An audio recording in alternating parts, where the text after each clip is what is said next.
오늘 아침 주요 뉴스입니다. 최상병 특검법에 대한 제2요구, 즉 대통령 거부안이 오늘 국무회의에 오를 전망입니다. 윤석열 대통령이 거부권을 행사할 것으로 예상되는 가운데 여야의 대치도 계속되고 있습니다. 최상병 사건 외압 의혹을 수사하는 공수처가 김계환 해병대 사령관과 박정훈 전 해병대 수사단장을 오늘 소환합니다. 이른바 대통령 경로설에 관한 두 사람의 엇갈린 진술을 두고 대질 조사도 검토하고 있습니다. 음주운전 사실을 뒤늦게 인정한 가수 김호중 씨가 출국 금지된 데 이어 검찰은 김 씨의 사고 후 추가 음주 논란과 관련해 처벌 규정을 새로 만들기로 했습니다. 경찰은 조만간 김 씨를 소환하고 구속영장을 신청하는 방안도 검토하고 있습니다. 앞으로 상습 음주 운전자는 음주가 감지되면 시동이 걸리지 않는 안전장치를 부착해야만 차량을 운전할 수 있게 됩니다. 최근 5년 안에 음주운전으로 2번 이상 적발된 사람들이 대상입니다. 아파트 주차장에서 10대로 추정되는 남학생들이 차량에 있는 금품을 훔쳐 달아나 경찰이 수사에 나섰습니다. 경찰은 사이드미러가 접히지 않은 차량을 범행 대상으로 노린 것으로 보고 절도범들을 추적하고 있습니다. 헬리콥터 추락 사고로 대통령이 사망한 이란이 다음 달 28일로 대통령 보궐선거일을 확정했습니다. 미국과 중국, 러시아 등 국제사회의 애도도 이어지고 있습니다. 시청자 여러분 안녕하십니까? 화요일 아침 뉴스타트 2부 시작합니다. 지난 2일 야당 주도로 국회 본회의를 통과한 최상병 특검법에 대한 제2요구, 즉 대통령 거부안이 오늘 국무회의에 오를 전망입니다. 한덕수 국무총리는 오늘 국무회의 전 모두 발언을 통해 특검법의 부당성 등을 설명한 뒤 제2요구안을 심의 의결할 걸로 보입니다. 제2요구안이 의결되면 윤 대통령은 이를 제거하는 형태로 거부권 행사 여부를 최종 결정하게 됩니다. 해병대 최상병 순직 사건 외압 의혹을 수사하는 공수처가 진술이 엇갈리는 당사자들을 오늘 함께 불러서 조사합니다. 고위공직자범죄수사처는 오늘 오전 김계환 해병대 사령관을 피해자 신분으로 다시 불러 조사합니다. 오후에는 박정훈 전 해병대 수사단장도 부르는데 이른바 대통령 경로설 등 두 사람의 엇갈린 진술을 두고 대질 조사를 검토하고 있습니다. 정부가 최근 국가인증 통합마크 KC 인증을 받지 못한 제품에 대해 해외 직구를 금지한다고 발표를 했다가 번복한 것과 관련해 대통령실이 사과했습니다. 국민에게 혼란과 불편을 끼쳐 죄송하다고 말하면서 해외 직구 KC 인증 도입 방침을 다시全面 재검토하기로 했습니다. 성태윤 정책실장 브리핑 내용 직접 들어보시죠. 저렴한 제품을 구매하기 위해 애쓰시는 국민에게 불편을 초래한다는 점을 충분히 고려하지 못한 부분입니다. 이에 대해 송구합니다. 법 개정 전에는 위해성이 확인된 경우에만 차단한다는 방침을 충분히 설명하지 못해 6월부터 80개 품목의 해외 직구가 금지된다고 알려져 혼선을 초래한 점 역시 죄송합니다. 경찰이 사건 발생 열흘 만에 음주운전 사실을 시인한 가수 김호중 씨를 조만간 소환할 계획이라며 수사에 적극 협조해 주길 바란다고 밝혔습니다. 조지호 서울경찰청장은 어제 기자간담회에서 김 씨 측과 출석 조사 일정을 조율하고 있다며 이같이 밝혔습니다. 지난 16일 김 씨의 소속사와 자택을 압수수색한 경찰은 법무부를 통해 김 씨와 김 씨의 매니저, 소속사 관계자 등 4명에 대해 출국 금지 조치도 완료했습니다. 최근 5년 내에 2번 이상 음주운전 경력이 있는 사람에 대해서는 음주 상태에서는 아예 시동이 걸리지 않는 음주운전 방지장치 설치가 올해 10월부터 의무화됩니다. 이와 함께 대형 차량은 우회전 구간에 사람이 있는지 여부를 확인해서 알려주는 감지장치를 차량에 의무적으로 부착하는 제도도 함께 추진합니다. 국토교통부와 행안부 등 정부 관련 부처와 17개 시도는 교통사고 사망자 감소 대책회의를 통해 이 같은 대책을 마련했습니다. 10대로 추정되는 이들이 아파트 지하주차장을 돌며 차량 터리에 나서 경찰이 추적에 나섰습니다. 인천 서부경찰서는 10대로 추정되는 남성 3명에 대해 특수절도 혐의로 수사에 착수했습니다. 이들은 지난 15일 새벽 2시 40분쯤 인천 가정동에 있는 아파트 지하주차장에서 문이 잠기지 않은 차량 안에 있던 현금 150만 원 등 금품 300만 원 상당을 훔친 혐의를 받습니다. 헬리콥터 추락 사고로 현직 대통령을 잃은 이란이 대통령 보궐선거일을 다음 달 28일로 확정했습니다. 이란 선거관리위원회는 헌법 관련 조항에 따라 이같이 결정했고 대선 후보자 등록은 이달 28일 마감된다고 모흐센 에슬라미 선관위 대변인이 밝혔습니다. 앞서 이란 정부는 에브라함 라이시 대통령이 19일 오후 발생한 헬기 사고로 숨졌다고 공식 발표했습니다. 윤석열 대통령이 오늘 야당 주도로 국회를 통과한 최상병 특검법에 대해 거부권을 행사할 것으로 보입니다. 다만 거대 야권이 윤 대통령이 거부한 법안들을 줄줄이 재발의할 예정이라 거부권 전국은 앞으로 상당 기간 이어질 전망입니다. 권남기 기자입니다. 윤석열 대통령이 최상병 특검법에 대해 제2요구권, 이른바 거부권을 행사하는 건 오늘 국무회의 직후가 될 것으로 보입니다. 한덕수 국무총리가 국무회의 모두 발언으로 법안의 부당성을 지적한 뒤 제2요구안이 의결되면 윤 대통령이 제가하는 형태입니다. 대통령실은 그동안 수차례에 걸쳐 최상병 특검법에 대한 거부권 행사 방침을 내비쳐왔습니다. 권력형 비리수사 전담기구인 공수처가 현재 조사를 진행 중인 만큼 그 결과를 지켜보는 게 우선이란 겁니다. 봐주기 의혹이 있다, 납득이 안 된다라고 하시면은 그때는 제가 특검하자고 먼저 주장을 하겠습니다. 지난 13차례 특검이 모두 여야 합의로 이루어지는 등 합의 처리 관례가 깨진 것도 문제라고 지적합니다. 최상병의 안타까운 죽음을 이용해서 정치적인 목적으로 악용하려는 나쁜 정치입니다. 문제는 거부권 행사 이유입니다. 민주당은 범야권과 여당 이탈표를 모아 재의결을 시도하는 건 물론 22대 국회에서 윤 대통령이 거부한 모든 법안을 다시 발의하겠다고 공언한 상태. 김건희 여사 특검법이나 양곡관리법 등 현 정부가 이미 선을 그은 법안들이 대부분입니다. 앞으로 거대 야당 주도로 쟁점 법안이 일방 처리되고 대통령이 거부권을 행사하는 소모전이 반복될 가능성이 매우 커진 겁니다. 지난 정부에서 저와 제 가족을 봐주기 수사를 했다는 것인지, 지난해부터 올해 초까지 이어진 거부권 전국에선 불통 논란이 꼬리표처럼 따라다녔습니다. 여당의 총선 패배로 국정 동력이 떨어질 대로 떨어진 윤 대통령이 돌파구를 마련하기가 쉽지 않아 보입니다. YTN 권남기입니다. 윤석열 대통령은 국민의힘 소속 부산, 울산, 경남 지역 초선 당선인들을 용산 한남동 관저로 초청해 만찬을 함께했습니다. 윤 대통령은 이 자리에서 제2요구권과 예산 편성권 등 헌법상 대통령 권한이 있는데 당의 민심을 살펴 건의하면 반영하고 당 의견을 적극 듣겠다고 말했다고 참석자들이 전했습니다. 또 정부 여당이 국정을 함께 잘 이끌어 나가자며 기대만큼 의석을 얻지 못했지만 엄연히 집권 여당이고 너무 수세적으로만 갈 수 없으니 반성하되 책임의식을 갖겠다고 강조한 것으로 알려졌습니다. 만찬에서 윤 대통령은 최상병 특검법, 야당과의 관계, 국민의힘 전당대회 등 정치 현안 관련 구체적인 이야기는 하지 않은 것으로 전해졌습니다. 최상병 사건 외압 의혹을 수사하는 공수처가 김계환 해병대 사령관과 박정훈 전 해병대 수사단장을 오늘 함께 소환합니다. 지난해 수사브리핑 자료를 미리 보고받은 대통령실이 경로했다는 의혹을 두고 이 두 사람을 대질 조사할 걸로 보입니다. 신지원 기자가 보도합니다. 고위공직자 범죄수사처가 김계환 해병대 사령관을 다시 부릅니다. 최상병 사망 사건을 민간 경찰에 넘기지 못하도록 방해한 혐의로 조사를 받은 지 약 보름 만입니다. 박정훈 대령에게 VIP가 경로했다는 말을 전한 적이 없으십니까?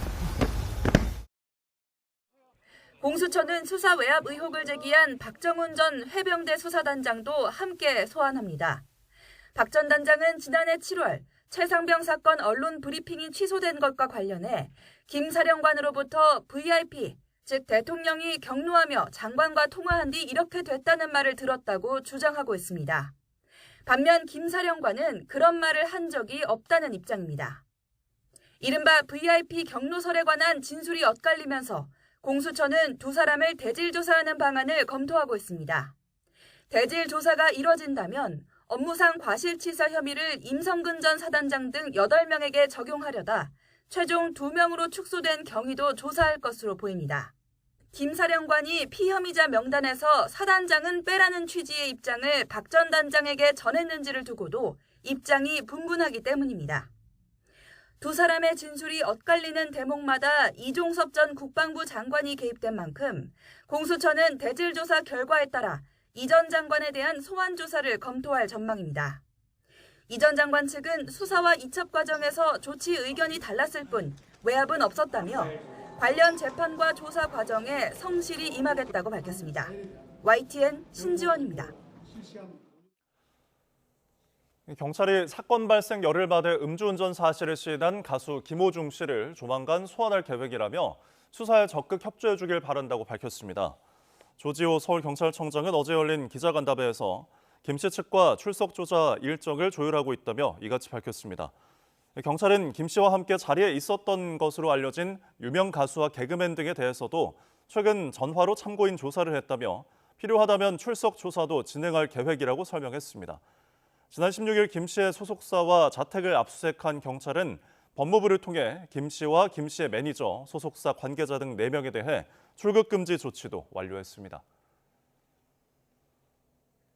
가수 김호중 씨가 뒤늦게 음주운전 사실을 인정했지만 실제 음주운전 혐의를 입증하기까지는 쉽지 않을 거란 전망이 적지 않습니다. 직접 증거인 혈중 알코올 농도를 모르기 때문인데 이 경찰은 위드마크 공식을 적용해서 당시 음주 수치를 역추적한다는 계획입니다. 박정현 기자입니다. 김호중 씨가 경찰서에 찾아가 음주 측정을 받은 건 지난 10일 오후입니다. 뺑소니 사고 뒤 17시간 넘게 흐른 뒤라 혈중 알코올 농도 측정에서 음주는 감지되지 않았습니다.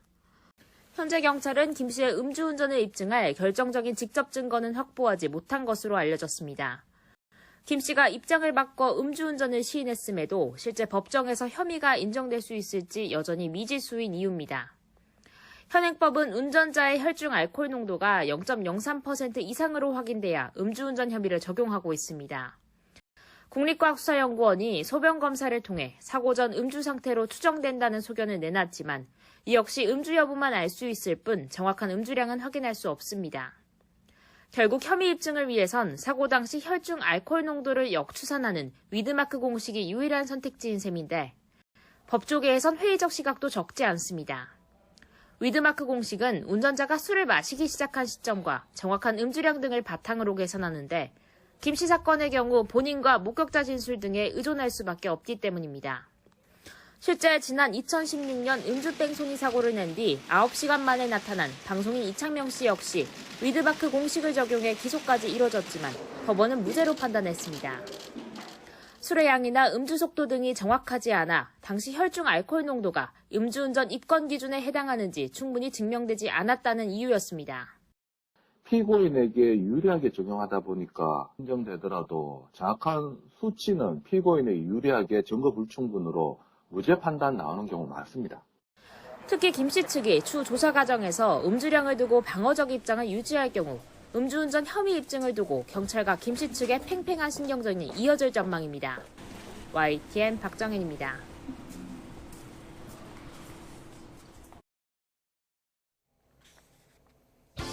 오늘의 경제 일정입니다. 이달의 수출은 어떨까요? 관세청이 5월 1일부터 20일까지 수출입 현황을 발표합니다. 앞서 1일부터 10일까지 열흘 동안의 수출액은 1년 전보다 16% 넘게 증가한 168억 달러였습니다. 올해로 8회차를 맞이한 중견그룹 일자리 박람회가 오늘 서울 코엑스에서 열립니다. 우리나라를 대표하는 중견기업 100여 곳이 참가하고 채용 설명회와 토크 콘서트 등도 펼쳐집니다. 통계청이 지난해 기업 특성별 무역 통계 결과를 발표합니다. 기업 규모와 산업, 수출 지역별 집계가 나오는데 전체 수출액에서 대비 수출 비중이 커지는 추세가 다시 확인될 걸로 보입니다. 세계 각국에서 초청된 한국을 사랑하는 진짜 팬 환영 행사가 오늘 낮 서울 삼청각에서 열립니다. 아이유 팬으로 화제를 모았던 미국인 할아버지 제브 라테트 씨 등 32개 팀이 함께할 예정입니다. 아파트 주차장에서 10대로 보이는 남학생들이 차량에 있는 금품을 훔쳐 달아나 경찰이 수사에 나섰습니다. 같은 날 주변 아파트에서도 비슷한 피해가 접수됐는데 경찰은 동일범인 것으로 보고 이들의 행적을 쫓고 있습니다. 배민혁 기자입니다. 야심한 시각, 인천에 있는 아파트 지하 주차장. 학생처럼 보이는 앳된 남성이 주차된 차량 앞을 서성입니다. 잠시 후 또래로 보이는 두 명과 함께 무언가를 확인하더니 기쁜 듯 손뼉을 마주치고 유유히 사라집니다. 이 아파트 주민 A씨의 차량에서 현금과 지갑 등 300만 원 상당의 금품을 훔쳐 달아나는 모습이 차량 블랙박스에 고스란히 찍힌 겁니다. 차키를 두고 핸드폰으로 문을 이제 잠그고 나갈 계획이었는데 깜빡을 했습니다. 다음 날 새벽 6시에 알았고 차에 지갑과 현금이 없어진 것. 그런데 A씨 차량에서 도난 사건이 발생하고 2시간쯤 뒤 1km 정도 떨어진 아파트에서도 비슷한 피해 신고가 접수됐습니다. 두 사건 모두 차량 문은 닫혀 있었지만 잠기지는 않은 상태였습니다. 범인들은 이렇게 사이드미러가 펼쳐져 있는 경우 차가 열려 있을 가능성이 크다는 점을 노려 범행 대상을 물색한 것으로 추정됩니다. 경찰은 인상착의가 비슷한 두 사건의 용의자들을 동일범으로 보고 행적을 쫓고 있습니다. 지난 2월 경기도 과천에 있는 아파트에서도 10대 2명이 사이드미러가 접히지 않은 차량을 몰래 훔쳐 운전하다가 잡히는 등 문을 잠그지 않은 차량을 대상으로 한 범행이 끊이질 않고 있습니다. 요즘 스마트키를 사용하시는 분들이 차량 내에 보관하는 경우가 많은데 청소년들이 차량을 운전하여 2차 사고 발생의 위험성도 있으니 스마트키를 차량 내에 보관하지 않는 것이 좋을 것 같습니다. 특수절도 혐의로 수사에 나선 경찰은 용의자들을 붙잡는 대로 입건 여부와 신병 처리 방향을 결정할 방침입니다. YTN 배민혁입니다. 서울 노원구에서 승용차가 버스 정류장으로 돌진해 70대 운전자가 다쳤습니다. 또 한편 경남 진주에서는 차량 석 대가 추돌하면서 3명이 다쳤는데요. 밤새 사건 사고 소식 이형원 기자입니다. 흰색 차량이 도로를 가로질러 인도 위에 걸쳐 있습니다. 어제 저녁 8시쯤 서울 노원구 하계동에서 70대 운전자가 몰던 승용차가 버스 정류장을 덮친 겁니다. 운전자가 다쳐 병원으로 옮겨졌지만 근처에 보행자가 없어 큰 사고로 이어지지는 않았습니다. 쿵 소리가 나서 딱 뒤돌았더니 이미 그 차가 박은 후였고, 근데 거기가 버스 정류장인데 의자가 있거든요. 누구 다쳤나 이러고 보는데 구급차가 와서 한 명 실어가는 걸 봤어요. 사고 수습으로 도로 일부가 1시간 가까이 통제되면서 퇴근길 운전자들이 불편을 겪기도 했습니다. 경찰은 주차 정산을 하던 운전자 부주의로 사고가 났다고 설명했습니다. 도로 한복판에 승용차들이 찌그러진 채 멈춰서 있습니다. 어제 오후 5시 50분쯤 경남 진주시 유곡동에서 차량 석 대가 잇따라 부딪혀 운전자 등 3명이 다쳤습니다. 경찰은 뒤에서 오던 30대 운전자가 전방주시 태만으로 사고를 낸 것으로 보고 있습니다. 어제 저녁 7시 반쯤에는 전북 진안군 진안읍에 있는 식당에서 불이 났습니다. 영업하지 않은 날이라 다친 사람은 없었지만 건물 일부가 타 소방서 추산 2,100만 원의 재산 피해가 났습니다. 소방당국은 불이 난 뒤 부탄가스가 터지면서 피해가 커진 것으로 보고 정확한 원인을 조사하고 있습니다. YTN 이영훈입니다. 사건 사고 한 줄 뉴스입니다. 무등록 대부업을 하며 초고금리 이자를 뜯어낸 20대 남성 A씨가 재판에 넘겨졌습니다. A씨는 지난 2021년부터 3년 반 동안 485명에게 10억 5천만 원을 빌려준 뒤 이자로만 10억 원을 받은 혐의를 받고 있습니다. 경찰이 서울 강남역 건물 옥상에서 여자친구를 흉기로 살해한 혐의를 받는 의대생에 대해 사이코패스가 아닌 것으로 결론 내렸습니다. 화장실에서 불법 촬영을 한 중학생뿐만 아니라 학생의 부모도 피해자 측에 함께 손해배상을 해야 한다는 법원의 판단이 나왔습니다. 동양생명 전 대표이사의 배임 혐의를 수사하고 있는 서울경찰청 금융범죄수사대는 그제 서울 종로구에 있는 동양생명 본사 사무실 등의 수사관을 보내 압수수색 영장을 집행했습니다. 국내에서 남성들을 상대로 일본인 여성과의 성매매를 알선한 업주가 검찰에 넘겨졌습니다. 이 업주는 지난해 11월부터 경기 성남시에 사무실을 차리고 온라인으로 일본인 여성들과 성매매를 알선한 혐의를 받습니다. 술에 취해 거리에서 잠들었다가 자신을 깨우는 경찰을 때린 현직 경찰관이 벌금형을 선고받았습니다. 서울 연세대 신촌 캠퍼스 기숙사가 붕괴할 것 같다는 우려가 잇따르자 학교 측이 오늘 정밀 점검을 실시합니다. 학교 측은 어제 서울시 등과 함께한 점검에선 유관상 콘크리트, 건물 구조체에 특별한 이상 징후는 없었다고 설명했습니다. 식품의약품안전처는 육가공업체인 한우유통 1번가에서 제조해 판매한 암소 육회 제품에서 식중독균이 검출돼 판매를 중단하고 회수한다고 밝혔습니다.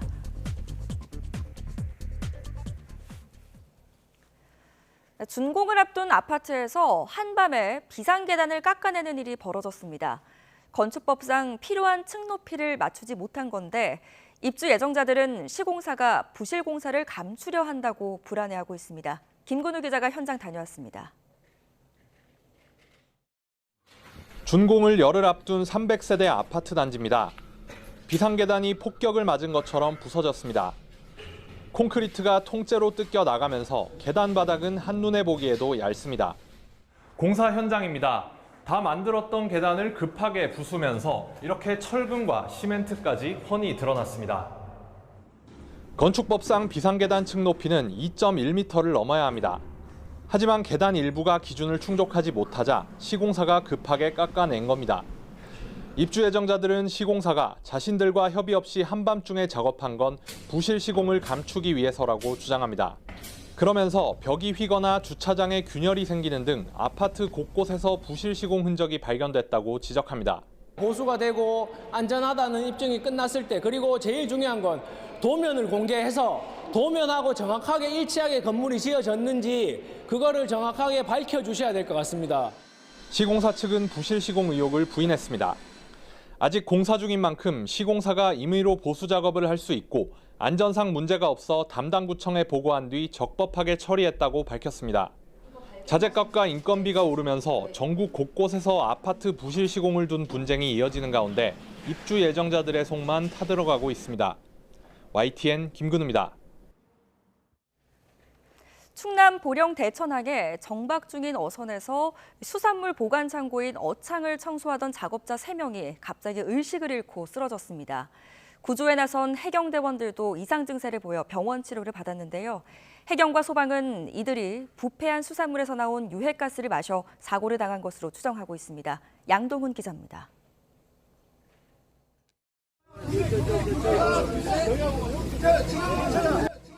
해경 구조대원들이 의식을 잃은 남성을 갑판 위로 끌어올립니다.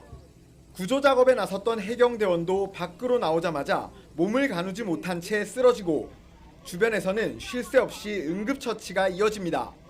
충남 보령 대천항에서 어선을 청소하던 작업자들이 가스 중독 증세를 보인 건 오전 9시쯤. 선장과 갑판장, 선원까지 모두 3명이 이곳 어창 안으로 들어갔다가 의식을 잃고 쓰러졌습니다. 순찰 중 비명을 들은 해경이 어선으로 달려가 작업자들을 구조했고 119 구급대가 이들을 병원으로 옮겼습니다. 3명 중 2명은 병원에서 정신을 차렸지만 1명은 아직 의식이 뚜렷하지 않은 거로 알려졌습니다. 어창에 직접 들어갔던 해경 구조대원 2명도 가스를 흡입해 병원 치료를 받았습니다. 구조 작업 중에 구토와 두통 증세를 보였습니다. 그래서 병원 진료를 받았는데 다행히 건강상 이상이 없다는 진료를 받고 무사히 복귀했습니다.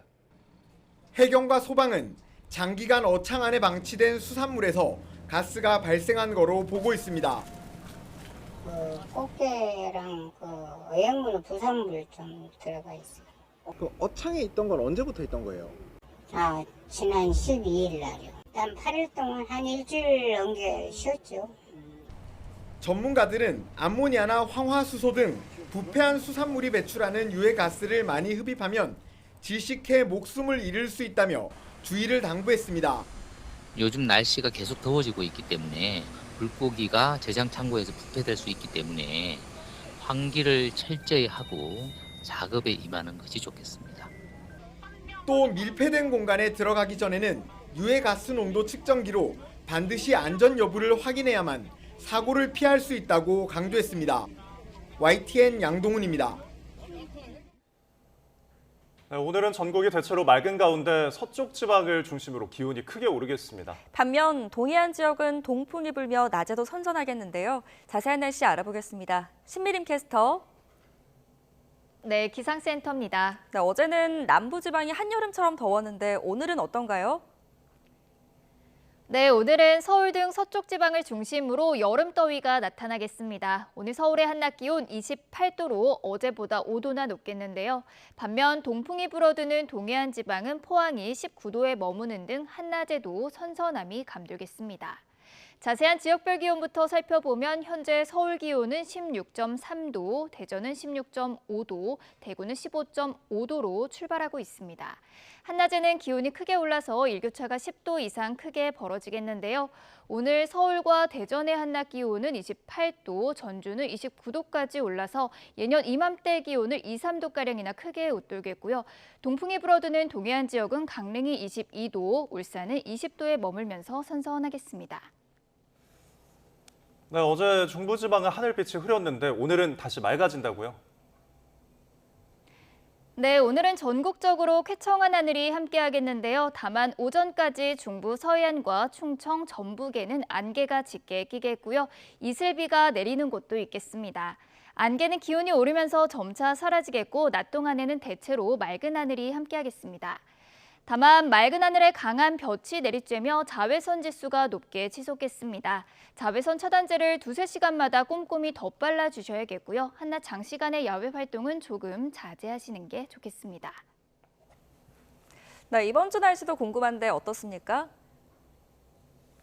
네, 당분간 뚜렷한 비 소식 없이 하늘 표정은 무난하겠습니다. 한낮에도 기온이 크게 올라서 일교차도 무척 크겠는데요. 특히 내일과 모레는 다시 영남 내륙을 중심으로 30도 안팎의 여름 더위가 기승을 부리겠고요. 선선했던 동해안 지역도 기온이 큰 폭으로 오르겠습니다. 지금까지 날씨 정보였습니다.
네, 국민의힘에서 당원 100% 투표인 전당대회 룰을 개정하자는 목소리가 확산하고 있습니다. 황우여 비대위원장은 친윤계 일각에서 거론하는 차기 지도부 선출 이후 룰 개정 주장을 모순이라고 반박했고 당 원로들 역시 민심을 반영하자며 황 위원장에 힘을 실었습니다. 박광렬 기자입니다. 황우여 비대위의 가장 큰 화두로 떠오른 차기 당대표 선출 방식 문제와 관련해 황 비대위원장이 전부 다 구체적인 입장을 밝혔습니다. YTN과의 통화에서 차기 지도부에 이 문제를 넘기자는 주장은 자신을 선출한 규정에 손을 댄다는 점에서 모순이라고 지적한 겁니다. 당원 100%인 현 규정을 어떻게 바꿀지 정해진 방향은 없다면서도 개정하지 않는다면 왜 논의를 하지 않느냐는 지적이 있을 수밖에 없다고 덧붙였습니다. 당 지도부와 만난 상임고문단, 당 원로들 역시 이 같은 주장에 힘을 보탰습니다. 과거의 틀을 깨는 대전환이 필요하고 정통성 있는 지도부가 구성될 필요가 있다며 룰 개정 필요성을 내비쳤습니다. 대체적으로 대세가 역시 당심과 민심을 적절히 배분해서 새로운 지도부를 선출하는 것이 좋지 않겠냐. 시대의 흐름이 있다. 시대가 변하고 있다. 물론 친윤계 일부는 당대표 선출 규정은 비대위 같은 지명직이 아닌 당원 총의로 선출된 지도부가 바꾸는 게 옳다며 반대 의견을 굽히지 않고 있습니다. 선거를 앞두고 특정 후보의 유불리 등을 두고 오해를 살 우려가 있다는 겁니다. 총선 패배 책임을 분석하는 백서 제작까지 논란이 확산하는 가운데 조정훈 총선백서 특위위원장은 당대표 선거 불출마를 선언했습니다. 이른바 한동훈 책임론 등을 두고 중립성을 의심하는 목소리가 잇따르자 진화에 나선 것으로 해석됩니다. 이런 정치적인 오해가 있었다는 것 자체가 이미 잘 안 되고 있다라는 생각이고요. 이번 총선에서 대통령실을 제외하고 논한다는 거는 그냥 저는 수박 겉핥기밖에 안 된다고 보는데, 당 일각에선 당권 경쟁에 영향을 줄 백서 발표를 차기 전당대회 이후로 미뤄야 한다는 지적까지 나오고 있습니다. 한동훈 출마론과도 무관치 않다는 측면에서 전당대회 시기와 규정을 둘러싼 논쟁은 당분간 당내 갈등의 최대 뇌관으로 꼽힙니다. YTN 박광렬입니다. 더불어민주당 정청래 최고위원이 22대 전반기 국회의장 후보로 우원식 의원이 선출된 것을 두고 연일 불편한 성대를 내비치고 있습니다. 당원과 지지자의 상실감을 치유해야 한다며 당원 중심주의 강화 필요성을 강조했는데 결국 의도한 건 이재명 대표 연임론이 아니냐는 해석도 나옵니다. 이준엽 기자입니다. 국회의장 경선 결과를 두고 연일 당원에 사과하던 정청래 최고위원. 이번엔 당원 중심 실현을 위한 전당원 토론을 제안했습니다. 당원과 지지자들이 추미애 당선인 낙선으로 상실감과 배신감을 떠안았다며 최근 당 지지율이 출렁인 것도 이 때문이라고 주장했습니다. 당원과 지지자 중심의 대중정당으로 당원이 진정 당의 주인인 정당으로 실제 환골탈퇴하는 것이 이번 사태의 정확한 처방전임을 명심해야 할 것입니다. 앞서 정 최고위원에게 발언 취소까지 요구하며 설전을 벌였던 우 의원은 말을 아꼈습니다. 대신 윤석열 정권과 확실하게 맞서달라는 추당선인을 향했던 당원들의 기대를 잘 받들겠다며 몸을 낮췄습니다. 그분들의 마음도 잘 품어 안고 열심히 개혁과 민생의 국회로 책임의장의 역할을 잘 하겠습니다. 정 최고위원이 굳이 동료 의원인 우 의원의 연일 날을 세우는 건 결국 이재명 대표 연임론을 의식한 행보란 관측도 나옵니다. 당내 목소리를 키우고 있는 당원 중심주의에 더욱 힘을 실어 당원 지지가 압도적인 이 대표의 연임을 강력 뒷받침하려는 노림수란 겁니다. 앞서 당원 행사에서 정 최고위원을 비롯한 지도부가 연임론을 띄운 것 역시 이와 무관치 않다는 분석입니다. 연임을 하기로 한 거 아닌가요? 국회의장 경선 결과로 이재명 1극 체제를 향한 비판을 다소 비켜갈 수 있다는 점도 연임론이 탄력을 받을 것이라 보는 이유입니다. 당선됨으로써 민주당이 참 건강하다, 이런 평가를 받았고, 제가 볼 때는 연임에 탄탄대로가 깔렸다, 그렇게 봅니다. 당내 일각에선 이재명 대표가 오는 7월 정당대회 후보 등록 즈음 대표직 연임 요구에 답을 낼 것이란 전망도 나옵니다. YTN 이준엽입니다. 여야가 22대 국회 상임위원회 배분을 논의하는 원구성 협상에 착수했습니다. 국민의힘 추경호, 더불어민주당 박찬대 원내대표는 어제 김진표 국회의장 주재 오찬회동에서 원구성 관련 의견을 주고받았습니다. 현재 법사위원장과 운영위원장을 갖겠다는 민주당과 국회 관례에 따라 두 위원장직을 넘길 수 없다는 국민의힘 입장이 팽팽하게 맞서고 있습니다. 여야 원내대표와 원내수석 부대표는 오늘 2+2 회동을 통해 원구성 협상을 계속해 나간다는 계획입니다. 김건희 여사의 명품 가방 수수 의혹을 고발한 백은종 서울의 소리 대표가 8시간 반 동안 검찰 조사를 받았습니다. 검찰 조사를 마치고 나온 백 대표는 기자들에게 최재형 목사가 김 여사에게 가방을 건네며 찍은 영상 원본과 인사청탁 내용이 담긴 메신저 대화 내용을 검찰에 제출했다고 말했습니다. 검찰은 관계자 진술과 관련 자료를 토대로 김 여사가 수수한 명품 가방의 대통령 직무 관련성 등을 확인할 방침입니다. 경찰이 사건 발생 열흘 만에 음주운전 사실을 시인한 가수 김호중 씨를 조만간 소환할 계획이라며 수사에 적극 협조해 주길 바란다고 밝혔습니다. 조지호 서울경찰청장은 어제 기자간담회에서 김 씨 측과 출석 조사 일정을 조율하고 있다며 이같이 밝혔습니다. 지난 16일 김 씨의 소속사와 자택을 압수수색한 경찰은 법무부를 통해 김 씨와 김 씨의 매니저, 소속사 관계자 등 4명에 대해 출국 금지 조치도 완료했습니다. 가수 김호중 씨는 사고 이후 처벌을 피하려고 일부러 술을 더 마셨다는 의혹까지 제기가 됐습니다. 검찰이 이를 처벌하기 위한 법안을 만들어달라고 법무부에 요청했는데요. 홍민기 기자입니다. 사고 이후 집이 아닌 경기도의 호텔로 향했던 가수 김호중 씨. 호텔 주변 편의점에서 일행들과 함께 캔맥주를 사는 모습이 포착되면서 경찰의 음주 측정을 속이려 일부러 추가 음주를 한 것이 아니냐는 의혹도 나왔습니다. 만약 김 씨가 사고 후 또 술을 마셨다면 사고 당시 취한 정도를 정확히 입증할 수 없기 때문입니다. 실제 비슷한 사건에서 운전 시점의 혈중 알코올 농도를 입증할 수 없다며 무죄가 선고되기도 했습니다. 처벌 공백이라는 지적이 잇따르는 가운데 대검찰청이 이런 꼼수를 처벌하기 위한 법안을 마련해달라고 법무부에 건의했습니다. 음주운전 사고를 낸 것으로 추정되는 사람이 이를 숨기려 의도적으로 추가 음주를 한 경우 음주 측정을 거부한 것과 똑같이 처벌해야 한다는 겁니다. 현행법상 음주 측정을 거부하면 1년 이상 5년 이하의 징역 또는 500만 원 이상 2천만 원 이하 벌금형을 받을 수 있습니다. 이원석 검찰총장은 이를 비롯해 운전자 바꿔치기와 조직적인 허위 진술, 증거인멸 등 사법방해 행위에 엄정하게 대응하라고 전국 검찰청에 지시했습니다. 수사 단계부터 경찰과 협력해 의도적 조직적인 사법방해 행위에 처벌 규정을 적극적으로 적용하고 구속 사유를 판단할 때도 반영하도록 했습니다.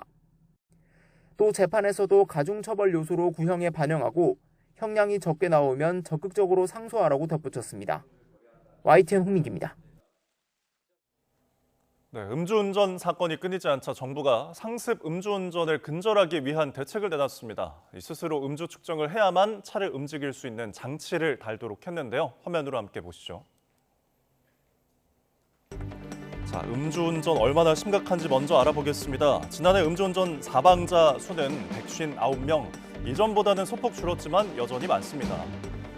자, 음주운전 또 하는 재범 비율도 여전히 높습니다. 지난 2021년부터 40%대를 이어오고 있는데요. 음주운전으로 적발된 10명 중 4명 이상이 또다시 술을 마시고 운전대를 잡다가 적발되는 겁니다. 자, 상황이 이렇다 보니 정부가 오는 10월부터 음주운전 재범자에 대해서는 조건부로 운전면허를 발급하기로 했습니다.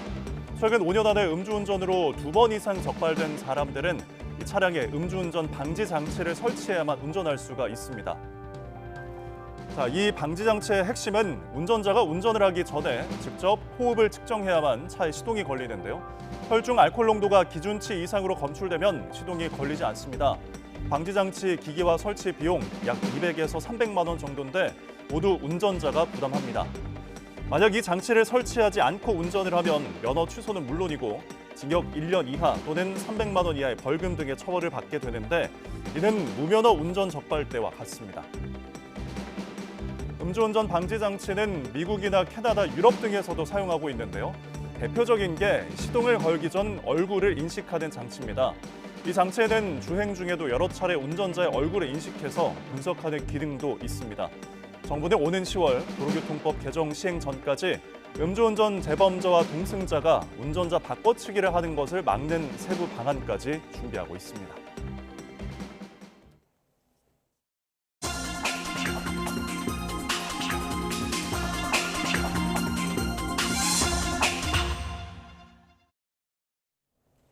네, 오늘의 글로벌 픽입니다. 에브라임 라이시 대통령의 사망으로 충격에 빠진 이란은 5일간의 국가 애도 기간을 선포했습니다. 모하마드 모크베르 수석 부통령이 대통령 직무대행을 맡은 가운데 다음 달 28일로 대통령 보궐선거일을 확정했습니다. 김지영 기자가 전해드립니다. 불의의 헬리콥터 추락 사고로 현직 대통령을 잃은 이란은 충격에 빠졌습니다. دیروز شنیدیم هممون دگرگون بودیم که چه اتفاقی میخواد برامون بیفته برای ایشون برای مملکتمون که از دیشب تا صبح چک کردیم تا دم صبح دیگه 수도 테헤란 등 주요 도시마다 추모 인파가 거리를 가득 메웠고 침통한 분위기 속에 추모 기도회가 광장 곳곳에서 열렸습니다. 5일간 국가 애도 기간이 선포된 가운데 예술, 체육 행사도 전면 중단됐습니다. داشتیم اولین رئیس جمهور شهیدمون نبوده مطمئناً از این حادثه با مثل همیشه سربلند رد میشیم. 이런 가운데 이란 선거관리위원회는 대통령 보궐선거일을 다음 달 28일로 확정해 발표했습니다. 선관위는 헌법 관련 조항에 따라 이같이 결정했으며 후보 등록은 이달 28일 마감된다고 밝혔습니다. 이란 헌법은 대통령 유고 시 50일 이내 보궐선거를 통해 직선제로 차기 대통령을 선출하도록 하고 있습니다. Find an individual that can potentially marshal public support, increase voting to show some legitimacy, but also find a candidate that will be loyal, conservative, and support the current direction of the Islamic Republic. 새 대통령을 선출할 때까지 대통령 직무는 모하마드 모크베르 수석 부통령이 대행합니다. 모크베르 부통령은 최고 지도자의 돈줄 역할을 해온 투자펀드 세타드의 CEO를 역임하는 등 하메네이의 측근으로 알려졌습니다. 2022년 시작된 히잡 시위의 유혈 진압과 장기적 경제난 등으로 강경 보수파 정부에 대한 불만도 감지되고 있는 이란 사회. 아무런 차질 없이 국정이 운영될 것이라는 이란 수뇌부의 공언이 과도 체제에서 지켜질 수 있을지 지구촌의 이목이 쏠리고 있습니다. YTN 김지영입니다. 미국 정부는 헬기 추락으로 숨진 이란 대통령에게 애도를 표했지만 동시에 손에 피를 묻힌 인물이라며 중동 지역 불안정에 책임을 물었습니다. 또 이번 사고에 미국은 관여하지 않았다며 미국 제재가 간접적인 원인이라는 주장도 터무니없다고 반박했습니다. 워싱턴 권준기 특파원입니다. 로이드 오스틴 미국 국방장관은 기자회견에서 이란 대통령이 매우 불행한 헬기 사고로 숨졌다며 계속 상황을 지켜보겠다고 밝혔습니다. 또 사고 원인을 파악할 방법이 없지만 미군이 움직일 정도의 안보상의 영향은 없을 거라고 평가했습니다. 미국 책임론이 우려되는지 질문에는 이번 일에 개입하지 않았다고 분명히 말했습니다. The United States had no part to play in that crash, and that's a fact, plain and simple. 항공기 구매를 금지한 미국 제재가 이번 사고에 책임이 있다고 주장한 이란 전 외무장관 발언에 대해 백악관은 근거 없다고 일축했습니다. Now, as for this claim about U.S. sanctions being responsible, it's utterly baseless. Iranian official sources were out there citing poor flying conditions as a cause for concern, specifically fog. 이란 대통령 사망에 대한 공식 반응은 국무부에서 나왔습니다. 두 문장짜리 짧은 성명을 통해 애도를 표하고 새 대통령 선출과 관련해 자유를 위한 투쟁에 지지를 보낸다고 밝혔습니다. 하지만 브리핑에서는 최악의 인권 침해를 자행한 라이시 대통령에 대한 평가가 바뀔 수 없다며 미국의 이란에 대한 접근도 변하지 않는다고 강조했습니다. But that doesn't change the reality of his record both as a judge and as the president of Iran, the fact that he has blood on his hands. 미국과 이란은 1979년 이란의 이슬람 혁명 이후 공식 외교 관계가 단절된 상태입니다.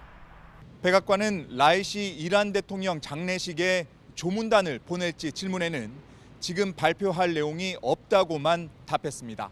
워싱턴에서 YTN 권준기입니다. 에브라임 라이시 이란 대통령이 헬기 추락으로 사망한 사고와 관련해 거짓 정보가 SNS에서 확산하고 있습니다. 과거 사진과 영상이 재가공돼 사고 현장이라는 거짓 정보가 도는가 하면 대통령이 기적적으로 탈출했다는 허위 정보도 퍼졌습니다. 헝가리 다뉴브 강에서 발생한 보트 충돌에 따른 인명피해 사건과 관련해 유람선 선장이 구속됐습니다. 외신에 따르면 헝가리 경찰은 현지 시간 20일 유람선 하이델베르코의 선장을 구속해 수사하고 있다고 밝혔습니다. 하이델베르코는 지난 18일 다뉴브 강에서 소형 보트와 충돌한 유람선으로 소형 보트 탑승자 가운데 2명이 숨지고 5명이 실종됐습니다. 도널드 트럼프 전 대통령이 자신이 연설 도중 돌연 발언을 멈추고 30초간 얼음 상태가 됐다는 보도에 대해 바이든 캠프가 만든 가짜 이야기라고 반박했습니다. 트럼프 전 대통령은 자신의 SNS에 올린 글에서 당시 연설 중간에 간주가 들어가는 중이었고 음악을 사용하는 모든 연설에서 30초에서 60초간 침묵은 표준이라고 말했습니다. 영국에서 지난 1970년대부터 1990년대 초반까지 오염된 혈액과 혈액 제제로 3만 명 이상이 인체 면역 결핍 바이러스 HIV나 C형 간염에 걸렸고 3,000명 정도가 숨진 것으로 조사됐습니다.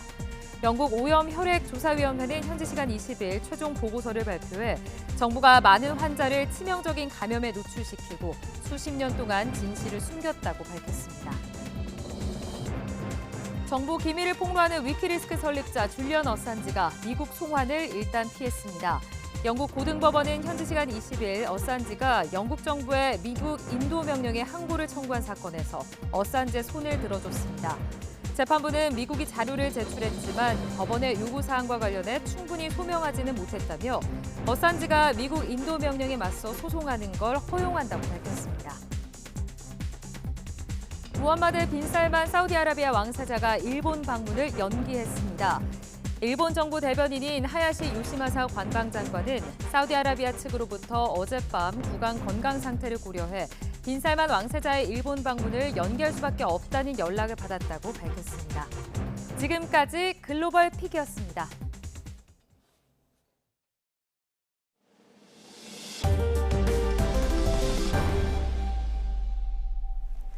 마늘이 생장을 멈추지 않고 계속 자라는 벌마늘 현상에 마늘이 제2의 금사과가 되는 게 아니냐는 우려가 나오고 있습니다.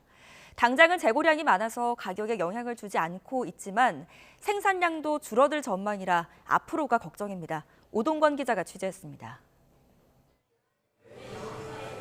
햇 마늘이 한가득 망에 담겨 판매되고 있습니다. 품질 좋은 마늘을 고르기 위해 꼼꼼히 살피는 소비자들. 최근 발생한 벌마늘 현상이 걱정입니다. 우리가 보통 먹는 마늘은 육종 마늘을 많이 선호하잖아요. 근데 이제 그렇게 많이 여러 곡으로 쪼개진다는 자체도 문제가 있는 거고, 이왕이면 좋은 품종을 먹고 싶은데 그렇게 되면 소비자들이 많이 힘들지 않겠어요? 2차 생장으로 마늘이 여러 쪽으로 벌어지는 벌마늘 현상은 생산량에 영향을 주고 있습니다. 한국농촌경제연구원은 올해 마늘 생산량이 6에서 7% 감소할 것으로 전망했습니다. 벌마늘이 발생하면 이렇게 망으로 마늘을 팔기 어려워집니다. 간마늘 혹은 깐마늘로 팔 수밖에 없습니다. 벌마늘은 기본적으로 비싼 값을 받지 못해 농가의 피해가 커지게 됩니다. 원인은 잦은 비와 일조량 감소 등 이상기후 때문인데 남부지방이 큰 타격을 받았습니다. 특히 제주도의 피해가 컸고 전남과 경남, 경북에서도 피해가 계속 보고되고 있습니다. 벌마늘 피해에도 당장 마늘 공급은 안정적입니다. 농식품부는 올해 재고량이 작년보다 9.3% 많아 수급에 큰 문제가 없다고 보고 있습니다. 지금 마늘의 경우에는 전년도 재고가 조금 많은 편입니다. 그래서 지금 벌마늘 같은 경우는 또 가공용으로 사용할 수도 있고, 그래서 이제 수급 영향은 좀 적을 걸로 보여지고. 그러나 이미 올해 마늘 재배 면적이 농가 수입 등의 이유로 5.7% 줄어든 상황이고, 다른 작물 재배로 바꿀 가능성도 있어서 점차 가격이 오를 수도 있습니다. 마늘 가격 오르면 수입산 가루를 사다 먹을 수밖에 없어요. 외국의 그 가루로 된 마늘가루 그런 거를 지금도 먹고 있거든요. 근데 될 수 있는 대로 이걸 장아찌도 담고 요 철 되면은 주부들이 하는 일이 그거잖아요. 근데 이렇게 비싸면 주부들이 좀 못 살 것 같아요. 벌마늘의 원인인 이상기후가 계속되는 상황에서 장기적인 관점의 마늘 수급 관리가 필요합니다. YTN 오동건입니다. 전 여자친구를 폭행해 숨지게 한 혐의를 받는 20대가 구속됐습니다. 가해자는 심리적 압박 등을 이유로 영장실질심사에 나오지 않았는데요. 아직 장례도 치르지 못한 피해자의 유족들은 분통을 터뜨리며 엄벌을 호소했습니다. 임형준 기자입니다. 전 여자친구를 때려 숨지게 한 혐의를 받는 20대 남성 A씨. 하지만 구속영장 실질심사가 열린 법정에 A씨는 나타나지 않았습니다. 변호인을 통해 심리적 압박 등을 이유로 불출석 사유서를 법원에 제출했습니다. A씨를 보려 기다리던 피해자 유족들은 분통을 터뜨립니다. 가해자는 이러한 상황 속에서도 자신의 잘못을 인정하거나 반성하는 태도를 보이지 않고 있습니다. 법원은 피의자가 도주할 우려가 있다며 영장을 발부했습니다. A씨는 지난달 1일 전 여자친구 B씨를 찾아가 약속을 안 지켰다며 얼굴 등을 여러 차례 때렸습니다. B씨는 병원에서 치료받다 9일 만인 지난달 10일 밤 결국 숨졌습니다.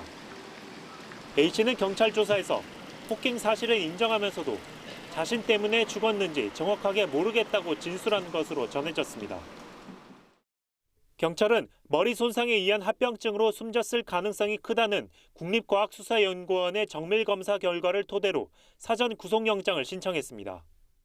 제발 가해자를 엄벌에 좀 처해 주세요.